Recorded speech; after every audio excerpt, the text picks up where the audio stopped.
একের পর এক খুন এবং ধর্ষণের যে উৎসব শুরু হয়েছে, তাতে এটি পরিষ্কার বিএনপি বাংলাদেশ পরিচালনা করার জন্য, বাংলাদেশের আইন শৃঙ্খলাকে নিয়ন্ত্রণ করার জন্য তাদের যে সামর্থ্য সেটি তাদের নেই, এটি আজকে প্রমাণিত হচ্ছে।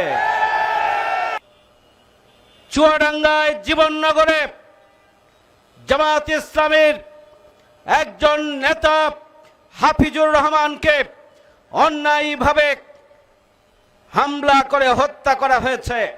তার ভাই, আপন ভাই মৃত্যুশয্যায় রয়েছে।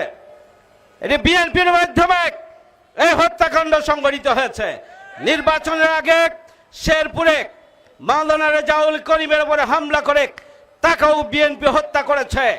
আজকে 12ই ফেব্রুয়ারি নির্বাচনের পরে মাত্র কয়েকদিন গিয়েছে, আমরা দেখছি শিশু কিশোরীদেরকে ধর্ষণ করা হচ্ছে, হত্যা করা হচ্ছে।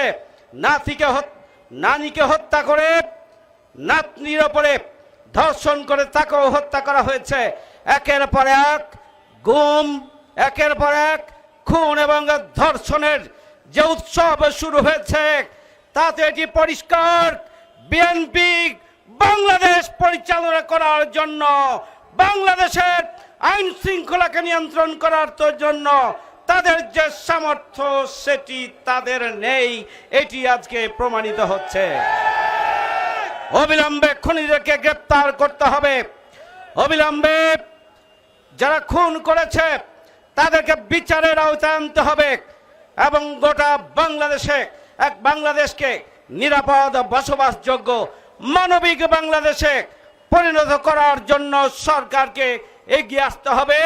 আর না হলে গঠনমূলক বিরোধী দল হিসাবে বাংলাদেশ জামায়াত ইসলামী শুধুমাত্র সংসদে নয়, সংসদের বাইরেও আন্দোলন সংগ্রাম করে সরকারের সকল অন্যায় অবিচারের বিরুদ্ধে রুখে দাঁড়াবে প্রয়োজন হলে।